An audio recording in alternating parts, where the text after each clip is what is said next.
네, 이 시간 하나님께서 저에게 주신 말씀은 골로새서 3장 15절, 16절, 17절입니다. 골로새서 3장 15절, 16절, 17절 신약성경 327페이지입니다. 물론 스마트 주보에도 올려드렸습니다. 뜻을 잘 생각하시면서 한 목소리로 함께 봉독하십니다. 시작. 그리스도의 평강이 너희 마음을 주장하게 하라. 너희는 평강을 위하여 한 몸으로 부르심을 받았나니 너희는 또한 감사하는 자가 되라. 그리스도의 말씀이 너희 속에 풍성히 거하여 모든 지혜로 피차 가르치며 권면하고 시와 찬송과 신령한 노래를 부르며 감사하는 마음으로 하나님을 찬양하고 또 무엇을 하든지 말에나 일에나 다 주 예수의 이름으로 하고 그를 힘입어 하나님 아버지께 감사하라. 아멘.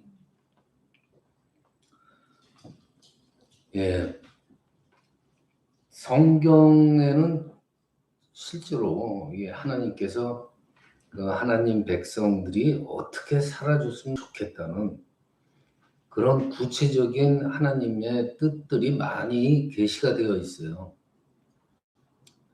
우리가 성경을 항상 읽고 묵상하면서 하나님의 뜻을 올바르게 알고 또 그런 삶을 살아갈 때 하나님은 우리를 하나님의 성품을 지닌 자녀라고 일컬고 그럴 때 우리를 보고 또 자랑스러워할 겁니다.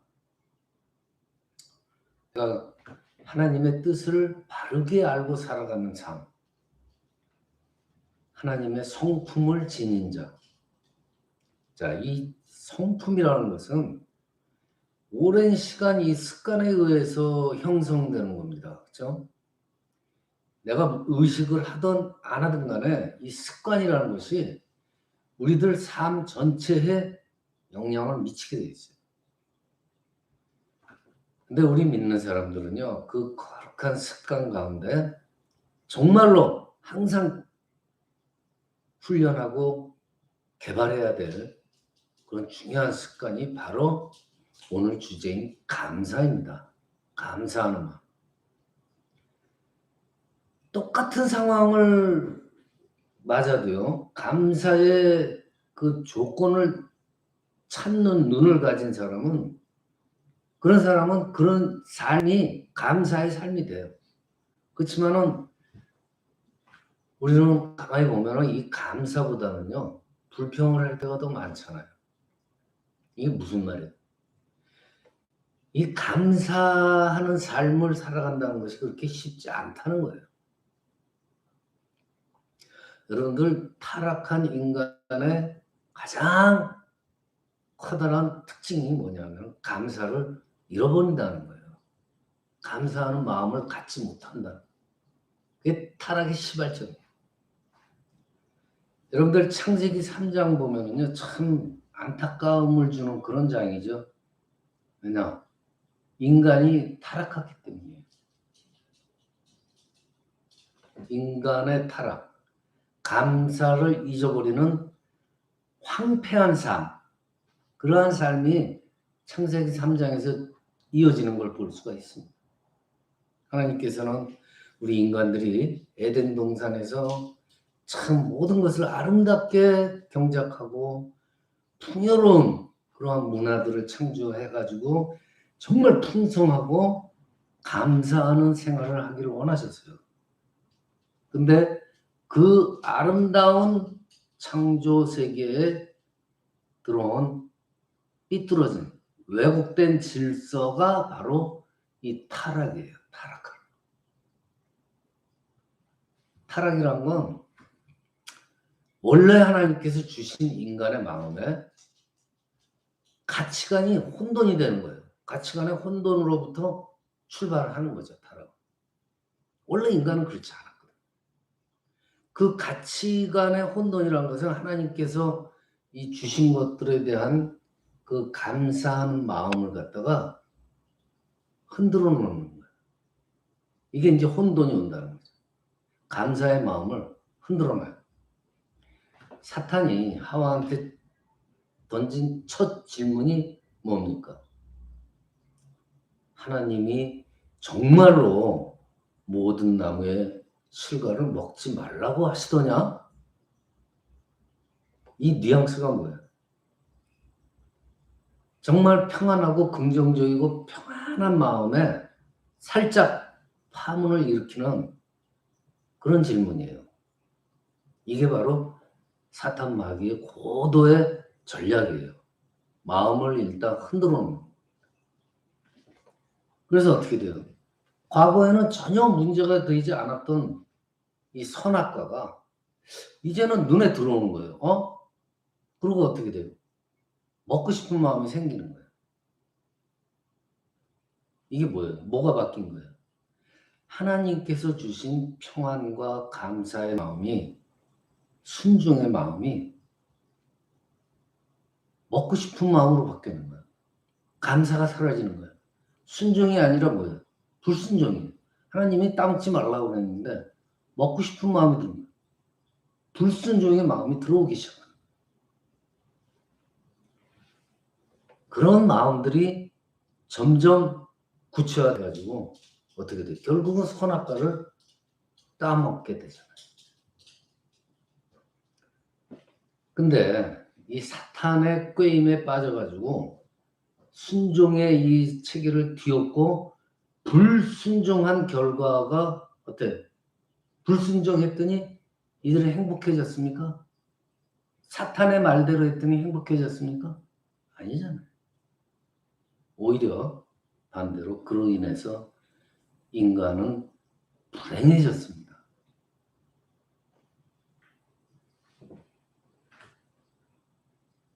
사람들이 이제는 자기 치부를 가리기 위해서 잎사귀를 부지런히 엮어야 됐고 하나님의 눈을 피해서 동산 어딘가에 자꾸 숨어 다녀야 돼. 그리고 서로 원망하는 말들을 하고. 어때요? 심지어는 가인은 아벨을 쳐 죽이기까지 해요. 그러한 불행한 지경에 다다르게 됩니다. 여러분, 아담이 하와를 원망하고 하와는 뱀 탓으로 돌리는 그런 사람들의 마음에 감사라는 마음이 과연 존재할까요? 우리 인류에게 감사가 사라진 생활이 시작된 것이 바로 이 타락에서부터. 늘 뭔가가 부족한 사람이 무슨 감사의 그 조건이 있겠어요? 늘 뭔가를 더 가지려고 그러고, 그리고 남들하고 비교하면서 불평하고, 그런 안타까운 삶들. 이것이 바로 오늘날이나 예전이나 인간의 불행이에요, 불행. 감사가 없이 뭔가 늘 원하는 거. 이 말은 이 타락한 인간들은요, 누구나 이 감사보다는요, 불평을 더 많이 하는 존재예요. 그러니까 자기 자신이 지금 현재 자기 자신에 대해서 자족할 수가 없고 끊임없이 욕심을 내요. 만족하지 못하는. 그래서 감사의 마음이 없는 것. 이것이 타락한 인간입니다. 여러분, 이스라엘 백성들이 처음 출애굽을 했을 때 특히 그 홍해를 하나님의 그 놀라운 역사하심 속에서 건넜을 때 그들이 얼마나 행복해하면서 찬양했어요. 미리암이 찬양했잖아요. 여호와를 찬양하라. 그는 높고 영화로우시며 말과 그 탄 자를 바다에 던지셨음이로다 하면서 미리암이 그냥 감사의 고백을 하면서 찬양을 해요. 그런데 그로부터 이 감사는 며칠 갔어요? 하루, 이틀, 사흘. 3일을 넘기지 못해요. 출애굽기 15장 22절에 의하면요. 수광야로 들어가서 사흘길을 걷는 동안 물을 먹지 못하죠. 마라에 이르렀더니 물이 써서 마시지 못하게 됐어요. 어떻게 해요? 그 찬양하고 행복했던 백성들이, 하나님께 그렇게 열렬히 찬양했던 백성들이 원망을 하기 시작합니다. 찬양과 감사가 불과 3일을 넘기지를 못해요. 그 이야기 스토리 중에 또 16장에 가면은요, 만나와 그 메추라기 주시는 배경이 나오잖아요. 역시 백성들의 원망과 불평이었어요. 이 백성들이 광야를 지난 동안 얼마나 원망과 불평들이 많았습니까? 이 백성들뿐만이 아니에요. 아론, 미리암 역시 모두 원망과 불평을 했던 적이 있어요. 민수기 12장 보세요. 아론과 미리암 원망 섞인 소리가 들려오잖아요. 이 성경 내용을 보면요, 표면적인 이유는 모세가 구수 여자를 취한 것이었어요. 근데 가만히 그들이 비방하는 소리를 들어보면 구수 여자 때문이 아니에요. 모세의 리더십에 대해서 항거한 거예요. 반항한 거예요. 왜 하나님은 모세하고만 이야기하느냐? 우리하고는 왜 말씀하시지 않으시냐? 이거예요. 불평이에요. 불만이에요. 그런 마음에 무슨 감사의 마음이 있겠어요?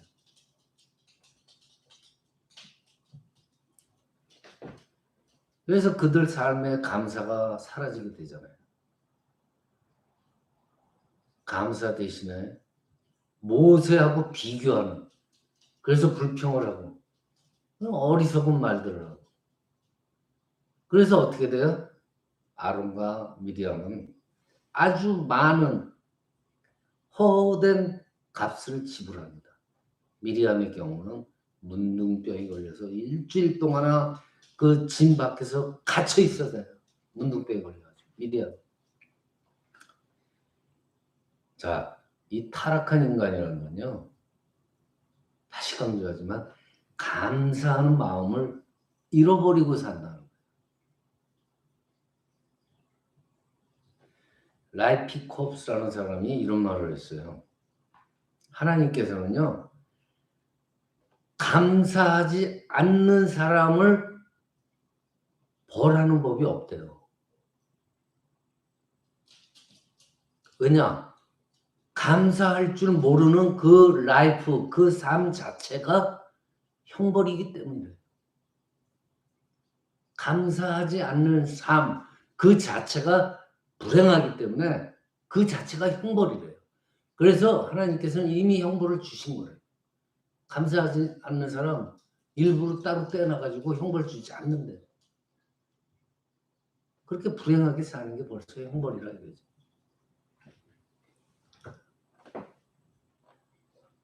자, 이런 감사의 마음을 잃어버린 불행의 시작은 인간들이 아까 서두에 말씀드린 것처럼 낙원을 잃어버린 것, 그로부터 타락이 말미암기 시작합니다. 이런 인간들을 하나님께서는 우리가 정말 감사를 회복하시기를 원하시고 계세요. 하나님께서 주신 것들을 올바르게 알고 모든 삶에서 감사하는 삶을 살기를 원하시는 거예요. 하나님께 경배드리고 찬양하고 감사하는 마음을 너희들이 회복을 해라 하고 안타깝게 지금도 기다리고 계시는 거예요. 데살로니가 전서 5장에서 사도 바울이 뭐라고 합니까? 다시 한번 잘 들으세요. 범사에 감사하라. 이는 그리스도 예수 안에서 너희를 향하신 하나님의 뜻이니라 그랬습니다. 범사에 모든 일에 감사를 해라. 그게 하나님의 뜻이다. 삶의 모든 상황, 다시 말해서 좋은 날이나 나쁜 날이나 형통한 날이나 공고한 날이나 하나님을 향한 그 진실한 마음이 열려 있어 가지고 정말 하나님을 찬양하고 경배드리고 경외하면서 감사할 줄 아는 그러한 삶의 자세, 이러한 삶의 자세가 바로 하나님께서 원하시는 거예요. 즉 감사하면서 생활한다는 것은 하나님의 뜻이라는 거죠. 근데 이 감사하는 생활은 그냥 돼요? 안 되죠. 습관을 들여야 돼요. 습관. 마음의 준비가 항상 돼 있어야 돼요. 감사하는 습관은 이 정말 어떻게 보면은 거룩한 습관이잖아요. 삶을 긍정적으로 보고 서로 협력하면서 이웃사랑을 실천하면서 주님의 역사를 기대하면서 정말 하나님께 하나님이 주신 모든 것에 대한 감사, 이런 마음. 오늘 우리가 함께 읽은 말씀 보세요. 15절, 17절까지 이 3번 반복되는 말씀이 뭐예요? 감사잖아요. 감사하라는 말씀이에요. 평강에 너의 마음을 주장하게 하고 평강을 위해서 한 몸으로 부르심을 입었다는 것을 기억하면서 감사하는 생활을 하라고 하십니다. 16절에 그리스도의 말씀이 풍성하게 거여서 서로 가르치고 권면하고 마음의 감사함으로 하나님을 찬양하라. 마음의 감사함으로 하나님을 찬양하라. 17절에 무엇을 하든지 말해나 이래나 예수 그리스도로 힘입어 하나님께 감사하라. 감사의 습관을 갖게 되면요, 우선 누가 기뻐하실까요? 하나님께서 받으시고 기뻐하십니다. 하나님께서 그런 우리의 감사의 삶을 정말로 기뻐하실 겁니다. 또 감사의 삶을 살게 되면은 나 자신도 큰 유익을 얻습니다. 감사하면서 모든 걸 긍정적으로 세상을 바라보면요, 모든 삶이 행복해져요. 행복해질 수밖에 없어요. 그리고 어때요? 감사하고 긍정적이 되면 마음에 평안이 오잖아요. 그리고 기쁨이 오잖아요. 그러면 저절로 뭐가 나와요? 기도가 나오고 찬양이 나오잖아요. 그러니까 지금 현재 우리가 세상적으로 봤을 때 뭔가 좀 부족하고 힘들고 짜증나지만 그 마인드를 바꾸란 말이에요. 그냥 지금 있는 거 다 좋다고. 더 이상 뭐 바랄 게 있냐. 이것이 바로 행복 아니냐. 지금 이 순간이. 더 있어봤자 뭐하냐. 더 편해봤자 뭐하냐. 지금 현재 하나님께서 나한테 베푸신 모든 것. 첫 번째는 구원의 은혜를 줬잖아요. 그리고 지금 이 상황이라도 우리한테 줬잖아요. 빨개 벗지 않고 옷 하나 사 입을 돈이라도 줬잖아요. 하나님께서. 그러니까 그냥 긍정적으로 포지티브 감사하는 그런 삶을 가지면요, 나도 평안해지고 행복해지만 내 주변 사람들, 내 부인, 내 남편, 우리 가족들, 또 주변 사람들까지 이 감사가 전염이 돼요. 내가 웃고 땡큐 땡큐 그러면서 기도하고 찬양하는데 주변 사람들이 나보고 인상 쓰고 손가락질 하겠습니까? 아니죠. 같이 웃어줘요. 그럼 어떻게 돼요? 다 함께 행복해집니다. 말씀을 마칩니다. 그러므로 우리는 감사한 그러한 삶을 살아야 됩니다. 그냥 입만 열면 아유 감사합니다. 감사합니다. 그리고 아주 작은 것에도 감사를 표현해야 돼요. 그게 하나님의 뜻이라고 그랬잖아요. 즉 그렇게 살면은 하나님이 축복을 주세요. 하나님의 축복을 풍성하게 받을 수가 있어요. 이게 비결이에요. 감사하는 마음. 하나님의 축복을 받는 비결이에요. 그러한 의미를 마음속에 깊이 새기고 실천하시는 저와 여러분이 되시기를 축원합니다.